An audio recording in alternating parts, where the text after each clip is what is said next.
Hi, welcome back to my channel. Today I'm going to be talking about some of the common carnivore diet mistakes that a lot of people do. Okay, the first one is they forget about the seafood, eggs, and butter. So don't forget about those three other categories of animal products that you guys can eat.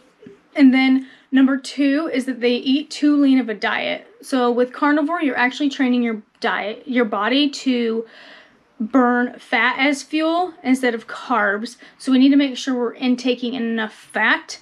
And when you get to about 2 weeks into the carnivore diet, you can actually start upping your ratio to about a 2-to-1 ratio. So 2 between fat and protein. And so you need to make sure that we're adding fat. So bacon grease, butter, fatty cuts of meat, and stuff like that. You want to make sure you're eating that kind of stuff. And then number three is you're not getting enough electrolytes. That's why it's kind of important to get a really clean electrolyte or a mineral drop. That's I prefer Keto Chow. I really like it. That's kind of what we started with, and we really like the company. It's clean and everything, so that's what we go with. So you want to make sure you're getting enough electrolytes, because if you don't, that can make you feel kind of sluggish and kind of So make sure you guys are getting enough of that. And then number four is you're not getting enough omega-3 fatty acids. So since we've been eating the standard American diet, we got to correct the omega-6 to omega-3 ratio, okay? You're going to lower that omega-6 by not eating seed oils. You're going to eliminate seed oils from your diet, which is going to help lower your omega-6 level. And by adding butter and egg yolks, you're going to up your omega-3 level. So make sure you're eating foods high in omega-3s. Okay, and then number five is people forget about eating organ meat. Now, this is not necessarily... You don't necessarily need to eat organ meat, but it's highly recommended. So if you can figure out how to incorporate it into your diet, do so. Grind up chicken liver into your beef. Cut it up, freeze it, take it like a pill. It's a good thing to start incorporating that into that. I would suggest waiting to start incorporating that until you're about like a month and a half to 2 months into the carnivore diet. Then, because by then your taste buds have kind of switched over to being a carnivore, so the taste isn't so off-putting. So I would kind of give it a little bit of time. I definitely wouldn't jump into it right away, but definitely later add it in. Okay, and then number six is people aren't getting enough collagen. This is why it's very important to eat those fatty pieces of meat. Okay, or the ends of chicken bones with the cartilage and stuff on it. Eat that.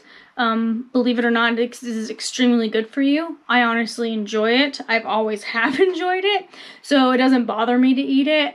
Another way to get collagen is to make your own homemade bone broth, or buy a very clean homemade bone broth from your local store.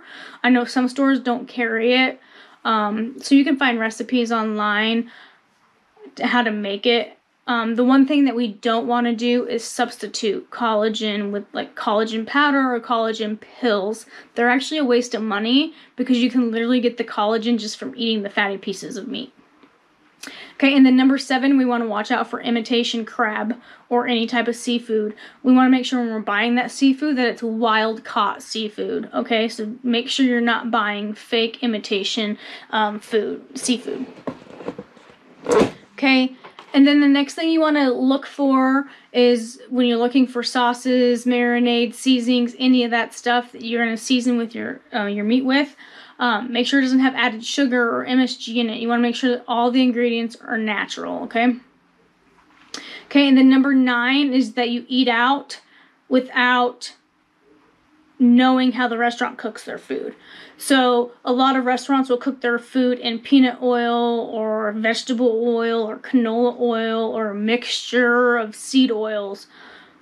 You don't want to eat that because it will cause you to have, inflammation and all that stuff. So if you just tell the restaurant that you're allergic to sugar, gluten, and vegetable oils, they will clean the grill because they don't want you to get sick at their restaurant because they don't want to be held liable for making you sick. Another good thing is just kind of look at the menu of where you plan on going out to eat. And that really helps. I know there's a couple places where we can't eat anymore because they do use peanut oil. And it should be available on their website for you to know what they cook in as well. And if it's not, you can either go and ask or choose a different location where you can actually see how they actually cook their meat.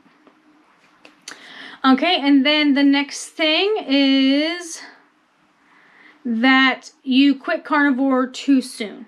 Okay, you need to give this at least 30 days, preferably 90 days. It can be hard on people coming from a standard American diet. It takes about a couple weeks to get used to it, but if you keep going, I promise you the results are worth it. Just make it through at least 30 days and you will see the changes. It's amazing. And I know you can do it, and just remember your why and why you want to do this, why you want to become healthier. Okay, and then number 11 is people portion control. We're not portion controlling on this diet. We're literally eating until we are comfortably stuffed at each sitting. That's to where you cannot take another bite. That's where you want to be. We are not saying I'm only going to have 5 ounces of steak. No, if you need to eat a 16-ounce steak, you're eating a 16-ounce steak in one sitting. And you'd be surprised that after you eat one time that big, how full you are, and you may not want to eat again for the rest of the day. It's pretty crazy. Like, I didn't think that was even a thing, but as I started carnivore after like a couple weeks, I was like, oh dang, I'm not even hungry. That's crazy. So we're not portion controlling on this diet at all. Okay, and then number 12, you want to watch out for processed meat unless this is the only thing that you can afford to start the carnivore diet, because it's way better than the standard American diet. Okay, so with processed meat, you just want to like look at the ingredients in it. A lot of companies add sugar, quote unquote, dextrose. That is a sugar. Your body will think it's a sugar. It'll process it as sugar. So we need to make sure that when we're looking at these packages of meat that they are limited ingredients. I know we eat hot dogs. We make sure like they're 100% beef, and that's all that's in there plus the spices. So that's what we eat. And other than that, we eat like just stuff at the meat counter. And then the next mistake is they don't eat enough salt on this diet. You literally eat a lot of salt. Salt is good for you. It is not bad for you. You literally want to salt everything. And then in the first couple weeks, if you start having carb withdrawal, so headaches or craving carbs, sugar, whatever, eat more salt. It's good for you, and that's where those electrolytes will come in handy as well. It'll help with that because there's salt in those the electrolytes. And then number 14, is you don't need supplements. You're not going to pay for any more vitamins. You don't need a collagen supplement. You don't need a protein supplement. You don't need any supplements except for electrolytes, minerals, and vitamin D.